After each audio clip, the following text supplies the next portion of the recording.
And welcome to the Shoot It Straight podcast.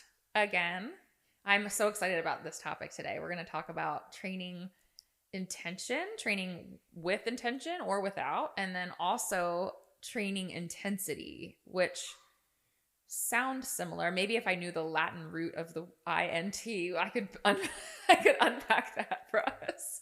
So But this is where we're going today. no, we're not, because I'm not an English major or whatever. But intensity and intention, we're gonna talk about both of those things today. I think these are going to be really fun topics to sort of dive into and address as it relates to our training. Right.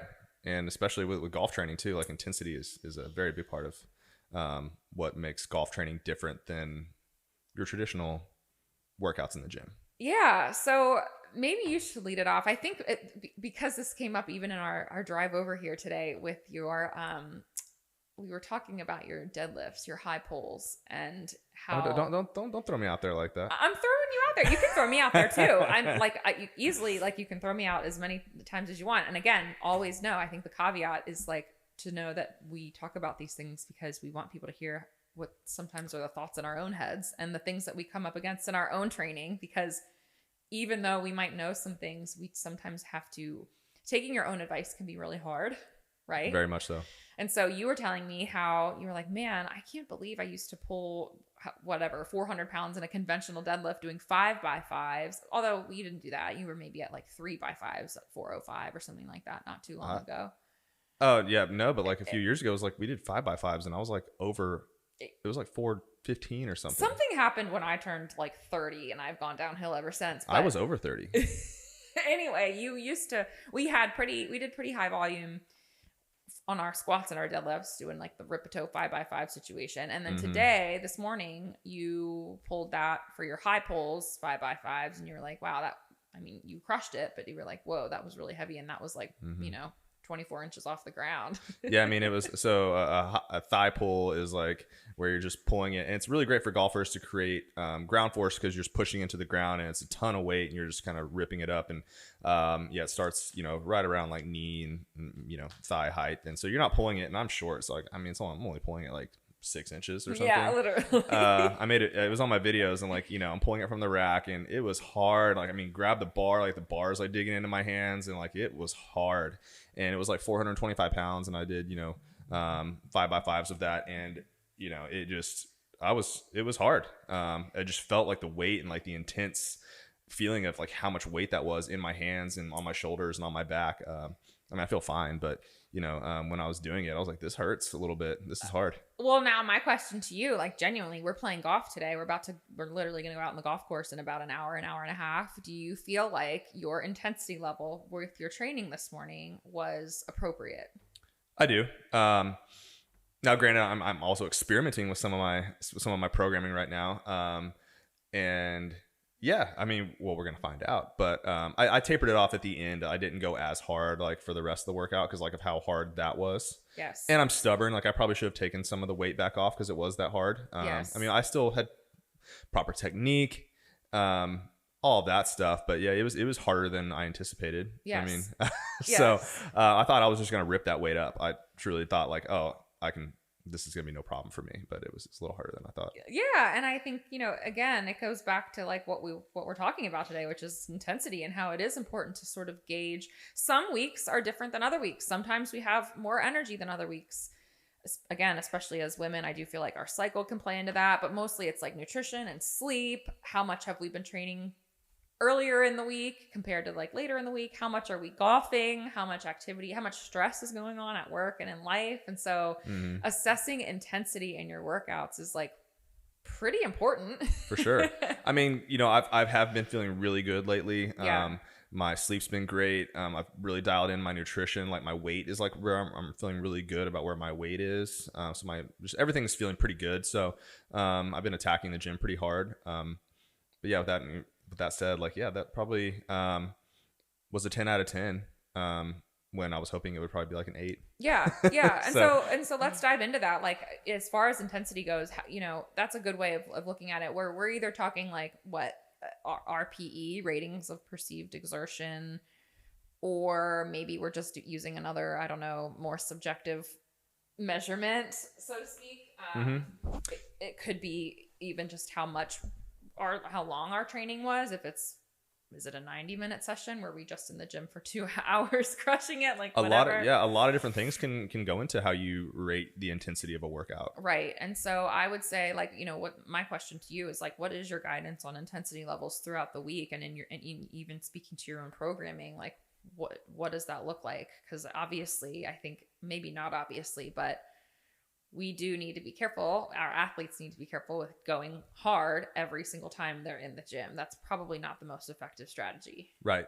And, it's also like rate of perceived exertion of the exercise itself, and like the rep that you're doing versus like the total volume of the whole workout, right? Like you can go pretty hard. You just don't want to, do too many sets at that. Like, there's ways to do, some programs like put in like do X amount of hard sets, so I think when you're training for golf, like, so we'll jump into like my programs in particular. Like, so when you're training for like in season, I want that rate of perceived exertion for each set and rep to be pretty high, but I don't want you to do that many of them. And I program that in there accordingly. And I think you have to take consideration how you're feeling that day, right? Like, just because last week I did, we'll use the thigh pull again. Yeah. So this week I did 425. I'm probably just going to do that again next week because that was a little too much. Yes. Like, and next week I'll be stronger because I'll recover and I'll do that lift better. So I'll probably just do that again and see if my rate of perceived exertion comes down for that particular lift, and to get it more in the sweet spot where I want it to be. But if I'm not feeling that well, like I felt great today. If like I don't feel great when I'm doing it, I need to bring that in. That workout comes up again, I don't need to try 425 again because I know how hard that was. And if I don't feel 100%, I need to, and this is where I need to heed my own advice, take some of the weight off and get it in that intensity sweet spot that I'm looking for, which is around like an 8. Yeah. Which is that I think is hard for new, if you're new, like that's going to be a hard thing for you to understand. Like what is a 10, what's an 8, what's a 5, like, so that's why tracking is so important to figure out, because again, all things being the same, like if I feel the same next time, I know that I need to be able to do that same weight again. But so for someone like tracking, they need to know that they need to track that weight so they know that if they feel great again, just probably hit that weight again and it won't feel as challenging because you've gotten stronger and recovered from it last time. Yeah, no, I love that. I think this is such an important thing to talk about. And again, not just necessarily for new lifters or people that are new or haven't been training in a long time, but for all of us, is that there are the quantifiable measurements of intensity going up. We can literally measure volume, weight times reps times sets or whatever. We can go up on the bar 5 pounds every week. But you and I both know that like that rarely happens for a string of too many weeks where we're just going straight up and just, oh, cool, I'm just going to add weight to the bar. I'm going to add weight to the bar. No, in fact, I think there's a lot of other, qualitative measurements that are more subjective, but they're, I would argue, maybe even more important. And to your point, it's like, okay, if I can do the same weight 3 weeks in a row, but is my form getting better? Am I feeling less like, did my RPE go down from a 10 to an 8 with that same amount of weight and reps and sets? Was I less sore the next day? Did I feel like a lot less wrecked than I did it 3 weeks ago when I was sore for 7 days after doing my workout or my exercise? Is my sleep better? Sometimes if we do too much and our intensity is too high, or we're extra sore, our CNS is extra taxed, our sleep is trash. Like, is that getting better? Again, like seeing things in mobility improve. I think that's a big one for people too. Like, kind of goes in line with form a little bit, but like, is your movement pattern just getting better? And again, like if you're back squatting 95 pounds and we're not necessarily increasing the weight on the bar, that's fine. But is your form and technique improving? And are you feeling better? Oh, I'm feeling it more in my glutes, and this is where I'm supposed to be feeling it, etc. So, or you could be moving the bar faster. Like there's so many like ways to measure that. Yeah. And for golfers especially, like, I want to make sure your intensity is high because golf is a sport of very few like high intense moments, and you do them under quite a bit of rest, right? You're not like super taxed when you're hitting your driver. If you are, then you probably need to something's going on. Like if you just had to run to that next hole or something, like, you know, you're under a good amount of. I feel pretty taxed when I swing the driver, but you know, like some work to do.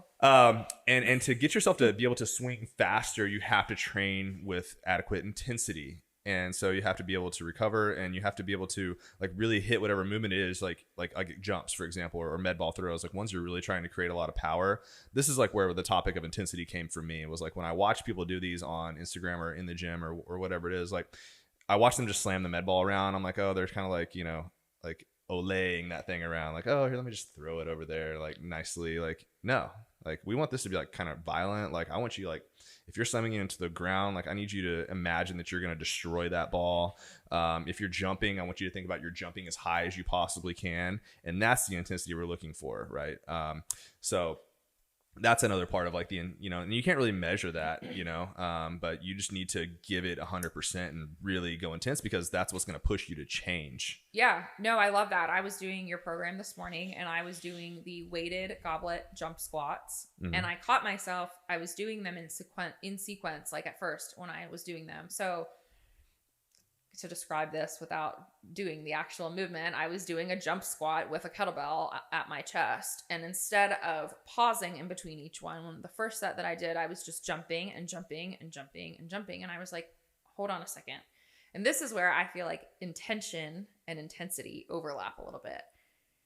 If your intention is to go exhaust yourself and do a cardio movement, maybe jumping up and down with a weight in my hand would be perfect for that, right? But then I was like, wait, I am coupling this with squatting heavy, like I'm doing a golf training program, and I was like, there is no situation on the golf course where I'm swinging my club over and over and over again. And I was like, okay, so the intention is to be explosive and to have power and to put a little bit of recovery in there. Now, again, I wasn't stopping in between and resting for 6 minutes in between each jump, because it's a workout. Yeah, like people are like, oh yeah, weird, but I don't need to make it like just like golf. Like, what do I need to do? Do I need to? Now I need to walk around the gym. Yeah, do I need to walk around, like check my lie and things like that, and then do it again? Like, no, like, you know, no, but don't be a smart ass. Like, you know, you're just yeah. But you're like, resting for a second. I should rest for a second. Reset basically is like what I would probably call it, like a reset. That's what I usually say. And then keep the form. Like, can I keep the intention? Can I keep the integrity of the form all 5 reps? Because also you program just 5 reps. Oftentimes we'll see like a jump squat in like a group X class format for 4 minutes or something. You know, you're doing like or like CrossFit's like Fight Gone Bad is like a minute of box jumps. It's like, and right, so you're doing like 20 box jumps or however many that is for, you know, the average person, maybe a little bit less, but it's like, okay, this was 5 with a weight in my hand. With rest before and after. I want the set itself and in between each rep, just a little bit. I want to be explosive. I want to have good form. It's still going to hurt a little bit. I might be more fatigued on the 5th one, but like, can I keep the integrity of the movement? Jump is high, like whatever. And so that's like what I started to do. And it's been, and again, like I'm shifting into this program, like coming from a different program, which means that my mindset has to shift a little bit. And it's hard. Like, and again, I know the intention, I know that what the program is, what is written down, but it's like, it is hard to go from that mindset. It's the same thing when you're training someone who's used to doing a lot of CrossFit or doing a lot of high intensity interval training type stuff. And then you teach them to lift weights and take 2-minute rests in between their sets. And they're like, well, should I do jumping jacks in between? And you're like, okay, no, because the intention is to be very fresh at the start of each of your sets and to be able to crush your set with good form and good technique and not be under, you know, cardio fatigue for literally no reason other than just to be tired to do your squats. Yeah, and that's what some people want, right? They're just like, I just want to be tired just to be tired. It's like, well, then I wouldn't be the right trainer for you, straight up. Right. Like, that's just not what I do. That's right. And, you know, and I could argue that you will get way more out of doing something properly with more load and more efficiency than doing something half-assed as many times as you can just to keep moving. Yes. I think you would burn more calories doing it my way, or doing it the right way is what I'll say. You'll get stronger and you'll learn to move more efficiently. Yes. Which again, like if your goal is to just move, we've trained those people that are kind of box checkers. They love to do the same workout and by the same workout, I mean, they like to go to the same group class every week, a couple times a week. they drink 3 to 4 nights a week, but they're just kind of like wanting to keep their fitness up in some capacity. They do like a little bit of their 60-minute cardio HIIT class, and that's what they're happy doing. That is literally totally fine. But if we have intentions to get stronger, or we have intentions to improve our golf game, then following the program as prescribed and understanding that as you're going through the movements. And you've talked about this too. Like, you just explained why a thigh pull for, a heavy thigh pull is important for the golf game. Like, there's a million different ways to deadlift. Like, literally there are maybe 100 ways to deadlift plus, but knowing what your intention is behind the deadlift and why you're doing it is a really important piece of our training. So, well, for golfers out there, like we do the squats, we do the deadlifts, we do the jumps, because it's a way to work on the ground force reaction. You're actually pushing into the ground first, kind of a physics thing, right? You have to push into the ground first to get that ground force reaction coming back up out of the ground. Don't ask me to explain it further, because that's really all I know. The whole physics behind it is much more complicated than that, but I know outside of your pay grade. Yeah, like that's not me, but I know that's how it works. Yeah. So again, I think that's the biggest example that I can see. It's like when you see someone doing, box jumps, and they're doing, like you just said, that they're doing 30 in a row, and it's like, all right, well, that's probably just to be, how many can you do as fast as you can under fatigue? Cool. But if we're really trying to be explosive, if we're trying to land softly, if we're trying to have control, we're probably allowing for some rest in between.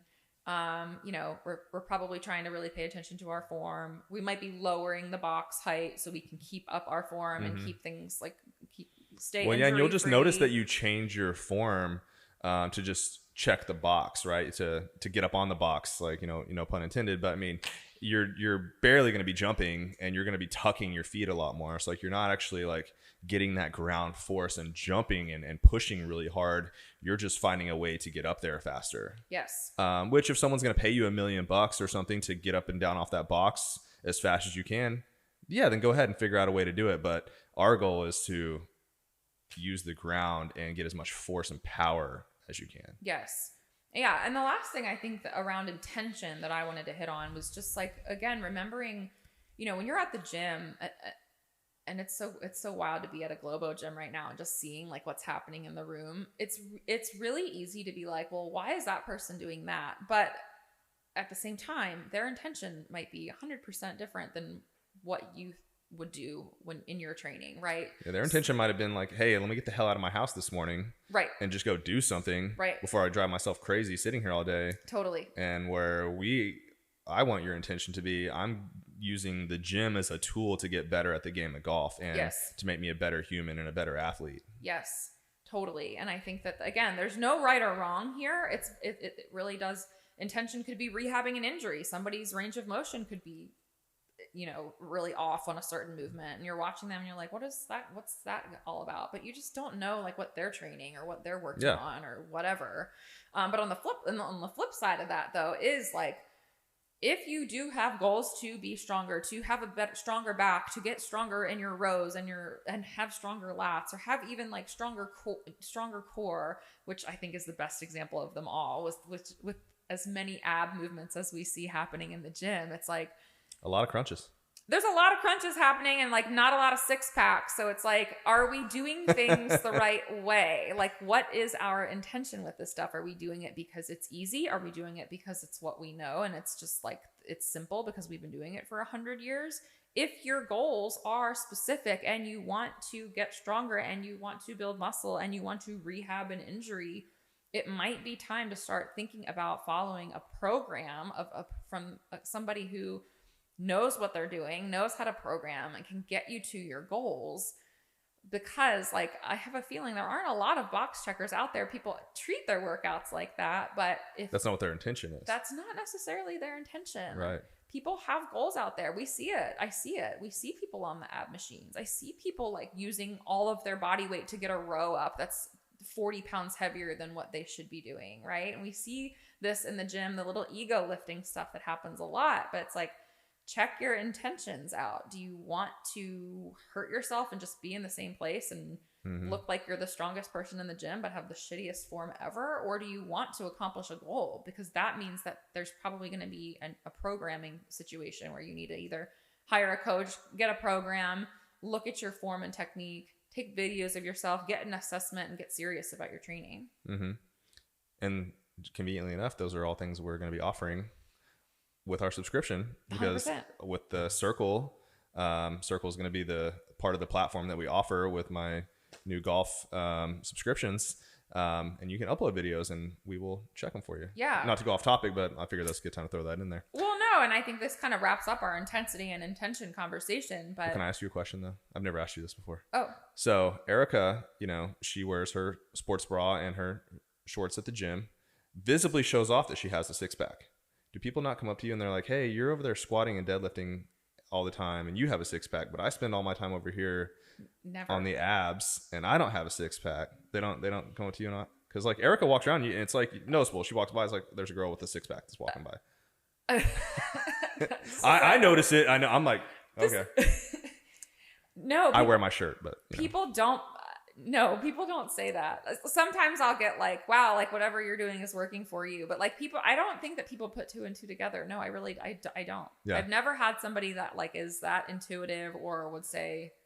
Because people are always like, oh, she must have just she's probably going to go do all the abs that I just did later. Yes. She must be doing that. I really do think people already have the story, and this, they have the story written in there. Oh yeah, like that guy's on steroids or this or that. She or does whatever CrossFit because she's cleaning a barbell on the power on the, we did CrossFit for like 1 month, and I remember and it was just, we had just started CrossFit. Point of the story was that leading up to that, I had just been lifting heavy weights for like a year. Mm-hmm. But a lot of people like immediately are like, oh, do you do CrossFit? And it's like, people have the story of like what your body looks like or whatever. And like they've already like sized you up and down and like know exactly what it is that you do. You know what I mean? Like, that's just what it is. So yeah, no one's ever said that. I don't know why I wanted to ask that. Well, now everybody knows. Yeah. It it went along with our story today a little bit. So I thought you were going to ask me my intention of why I wear like no clothes to the gym. And like, I've always been. Oh no, I think I understand your intention behind that. That's just you. It just is. And it's the most comfortable. I think clothes get in the way, honestly. Anyway, but yeah, so just think about your intensity and your intention in the gym. And there isn't a right or wrong answer. It goes back to like, what are your goals? Yeah.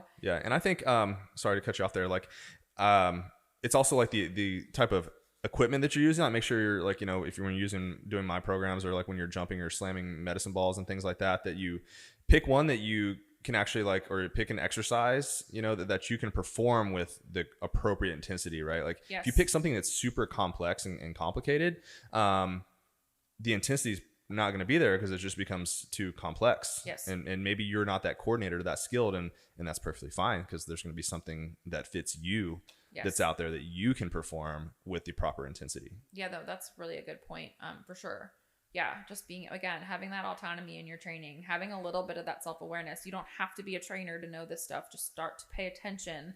Ask the why. Like, why am I doing this? Mm-hmm. And if you don't know the answer, like maybe ask your trainer or your coach, but like start to really get in, like learn to be intuitive in your training a little bit. Like, be okay with coloring outside of the lines, get uncomfortable. Something. Like, pick an exercise that you are comfortable doing, meaning like you're comfortable, you're confident in the technique that you have.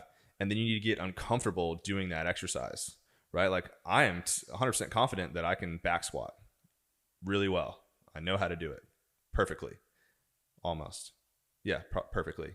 But I still get uncomfortable when there's a certain amount of weight on my back. Yeah. And you need to find what that is for you. Yeah, no, for sure. It's wild to like have been training for so long and still forever learning and pushing boundaries and doing things different ways or moving your feet out 1 inch and trying different shoes. Like it's so wild. Like there's so many things to learn. And I think that's because we like nerd out about it. And I don't think everybody is necessarily going to nerd out about it. But if you can find these ways to make your training interesting, because I think people, again, they get bored because they're not in it. They're not asking the whys. They're not following their progress in different ways other than like how much weight they're putting on the bar. Like just get into get into it. Get into like what your body is feeling, how you're feeling, knowing your intensity, knowing your intention for your training that day, et cetera, like the list goes on. But yeah, and again, if you're looking for a program to follow, obviously we have our own set of programs. We were just talking about the Circle app, which will be rolling out with our new Lift Heavy Swing Fast flagship program.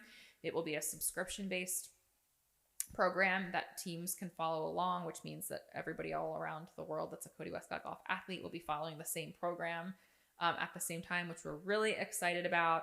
And so, yeah, CodyWescottGolf.com for those, and Cody Wescott Golf on the Instagrams. Mm-hmm. And yeah. And when you sign up, we're going to also have a nutrition blueprint to help you follow along as well. Yes, you'll be given lots of goodies. We are giving this away for $29 a month, which that pricing will probably not last long, but we're very excited to be able to offer it at that price so that people can get in there and get access to all of this really good information, because we've worked really hard on it. We have, and it's going to be awesome. Thanks, guys. We will talk soon.